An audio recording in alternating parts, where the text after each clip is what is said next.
Aboriginal and Torres Strait Islander viewers are warned that the following video may contain images and voices of deceased persons. When we talk about, social justice centre and human rights, it's very easy to get caught up in the jargon. Then people, the fog descends and what are you talking about? Well, we're actually talking about treating people justly according to their human dignity. This place was set up by the Christian brothers who were founded by Edmund Rice, who was a rich business person who applied his wealth and his resources to the needs of the poorest. Now, in this current era that we're living in, we seek to promote the position of the poorest among us and the most vulnerable by A, working with them and finding the point of mutuality.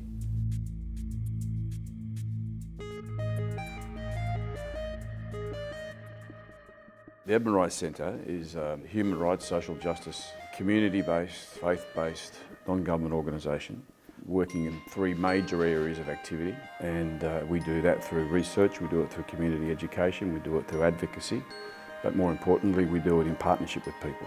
Indigenous Australians, the First Peoples, refugees and asylum seekers, those who were the last to arrive, and with those peoples in the Pacific particularly who are facing the serious ravages of climate change, if you like, the next people. And we work with them in research, education, advocacy, and in networking and building, better relationships to learn from each other and try and change the world, try and make the place a bit better than we found it. Kiribati is just about 2 to 3 meters above sea level, and a lot of people didn't really understand, like myself, they didn't really understand what climate change is all about. But then when I explained the effects of climate change, then they were like, oh, no wonder we are experiencing more of, the droughts and life is getting tougher. With the rising of sea level, it's really destroyed a lot of homes in Kiribati. And some people that I met, they come up with some sort of solutions like, why don't you migrate to another country? The Earth Charter underpins all the work we do, and it brings together an ethical underpinning for making the world more sustainable and at the same time more just, with a recognition of human rights, with a recognition of the need for, if you're going to care for the earth, then peace is also an important part of caring for the earth. The Pacific Calling Partnership was set up in 2006 in response to calls from the Pacific for solidarity and support in places like Australia, because Pacific Islands see Australia as their big brother. What makes me very upset is our people don't really contribute to the effects of climate change.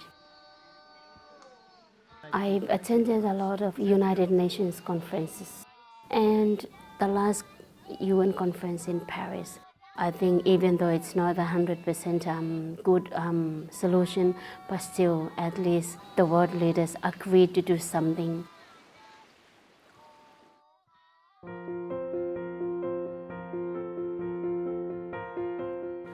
So I'm Cassandra Gibbs. I'm a Gamilaroi woman originally from a small Aboriginal community called Gadooga in northwest New South Wales.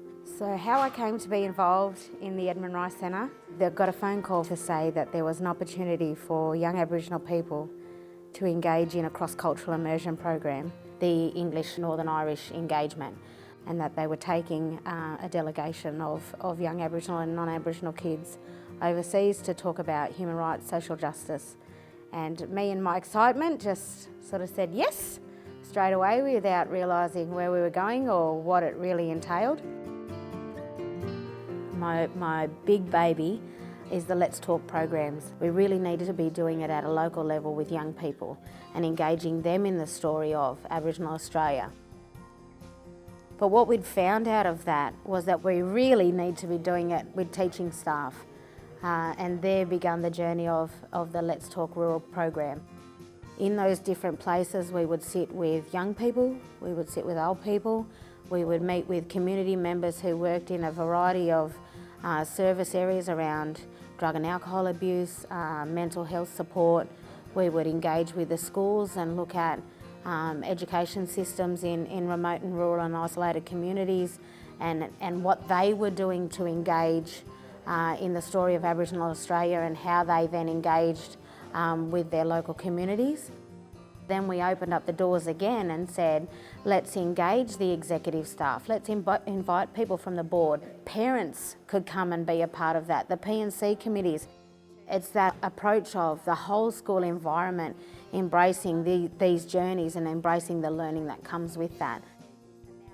We have the oldest continuing, surviving, living cultures in the world right here in our country, and we don't want our cultures to die out.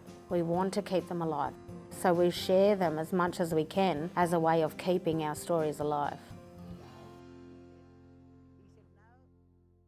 My name is Zeki. I am a refugee from Afghanistan.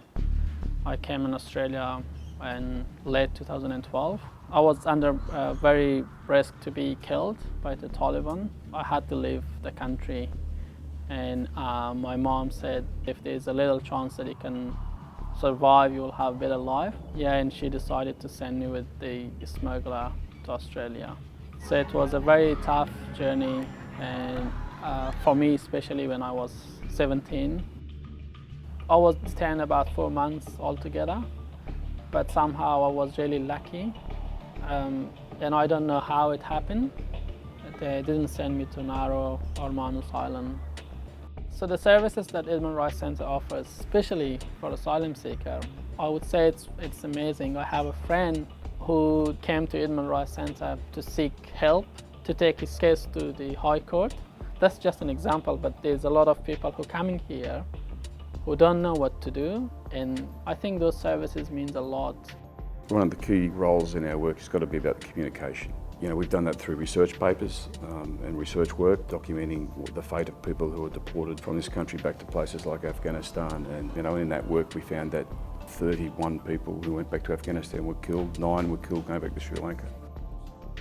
And so we published that material in a report. We took it to the United Nations, and you know, it's been used around the world to stop other governments sending their people back.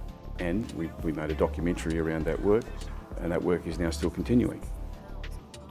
Having an organisation like Edmund Rice Centre and the work of Mr. Phil Glandini gives those vulnerable communities like Iranian community a lot of hope.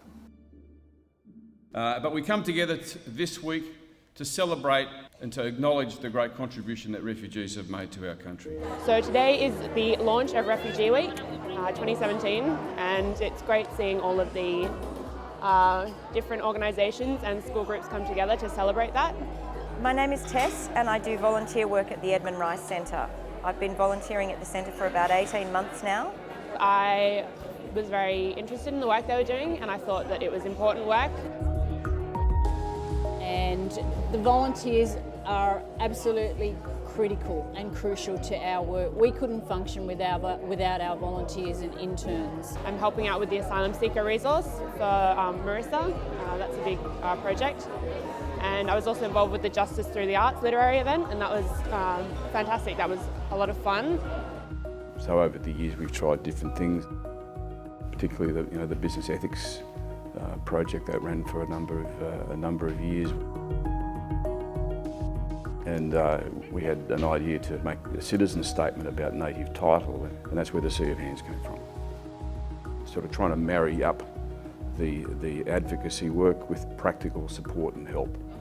And so you'll find here at the Edmund Rice Centre, you've got the African community represented through HARDA, the Horn of Africa Relief and Development Agency. And in a more practical sense, we share the place each day with the Sudanese Centre who run education programs here. And it seemed logical to us that if we're going to be involved in this field, then at the very heart of it have to be the people that we were concerned about, and they have to be the subject of this process, not the object of our good intentions. And if you get that right, then you can build relationships of trust, you can build partnerships of trying to actually, without being too lofty, trying to change the world.